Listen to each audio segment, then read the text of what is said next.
यदि कोई पॉलिटिशियन ऐसा है जिसकी बुराई मैंने किसी से भी नहीं सुनी है तो वो है नितिन गडकरी जी। भाई, उनकी तारीफें करते हुए कोई नहीं थकता, चाहे पक्ष हो या विपक्ष हो, किसी की भी आप बात कर लें। मतलब कई लोग तो उनको ये तक कहते हैं कि भैया वो पीएम के सही कैंडिडेट हैं। अगर भाजपा उनको कल को पीएम कैंडिडेट के रूप में खड़ी कर देती है मोदी जी के बाद में, तो किसी में दम नहीं है कि नितिन गडकरी जी को हिला सके।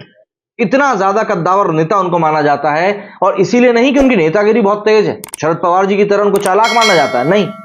उन्होंने जिस जगह पर बैठे हैं, वो उस जगह पर बैठ के उन्होंने जो काम किया है, उस काम की सराहना के लिए उनकी इतनी ज्यादा सराहना की जाती है। आप देखेंगे कि कई सारे नेता अलग अलग तरीकों से चर्चा में बने ही रहते हैं, लेकिन नितिन गडकरी जी हमेशा सिर्फ और सिर्फ अपने काम के कारण चर्चा में रहते हैं। लेकिन इस बार चर्चा में वो है उनके ऊपर बन रही बायोपिक को लेकर। दरअसल इस समय जो बातें निकल कर आ रही हैं, बताया जा रहा है कि फिल्मों में जो बायोपिक का ट्रेंड इस समय चल रहा है, बॉलीवुड से लेकर साउथ तक कई चर्चित शख्सियतों पर फिल्में बन रही हैं। शुक्रवार को भी एक नई बायोपिक की अनाउंसमेंट हुई और सोशल मीडिया पर इसे काफी ज्यादा चर्चा भी मिल रही। इस चर्चा की वजह है कि यह बायोपिक देश के सबसे चर्चित नेताओं में से एक के जीवन पर बेस्ड है। भारत के प्रधानमंत्री नरेंद्र मोदी के बाद अब उनकी सरकार के सबसे ज्यादा पॉपुलर मंत्रियों में से एक नितिन गडकरी की बायोपिक बनने जा रही है। देश भर में हाईवे और एक्सप्रेसवे का नेटवर्क बढ़ाने के लिए उनकी जितनी तारीफ की जाए उतनी कम है। लेकिन अब उनके निजी जीवन और शुरुआती दिनों की कहानी जल्द ही बड़े पर्दे पर नजर आई। इस फिल्म का टाइटल है हाईवे मैन ऑफ इंडिया। अब सवाल उठता है कि आखिर कौन निभाएगा नितिन गडकरी जी का किरदार।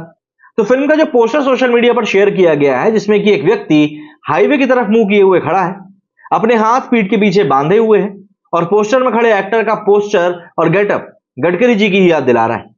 इस पोस्टर में तो एक्टर का चेहरा साफ नजर नहीं आ रहा, लेकिन रिपोर्ट्स बताती हैं कि मराठी एक्टर राहुल चोपड़ा फिल्म में नितिन गडकरी जी का किरदार निभा सकते हैं। हाईवे मैन ऑफ इंडिया में राहुल के साथ ऐश्वर्या डोरले और तृप्ति प्रमिला कालकर भी फिल्म की कास्ट का हिस्सा है, अहम हिस्सा है। हाईवे मैन ऑफ इंडिया में नितिन गडकरी जी के जीवन के राजनीतिक सफर और उनके युवा समय को दिखाया जाएगा। इस बायोपिक को अक्षय देशमुख फिल्म्स के बैनर तले प्रोड्यूस किया जा रहा है और अभिजीत मजूमदार इसे प्रेजेंट करने वाले हैं। हाईवे मैन ऑफ इंडिया को अनुराग राजन भुसारी डायरेक्ट करेंगे, जो फिल्म के डायरेक्टर भी हैं। मराठी में बन रही ये फिल्म 27 अक्टूबर को थिएटर्स में रिलीज होगी।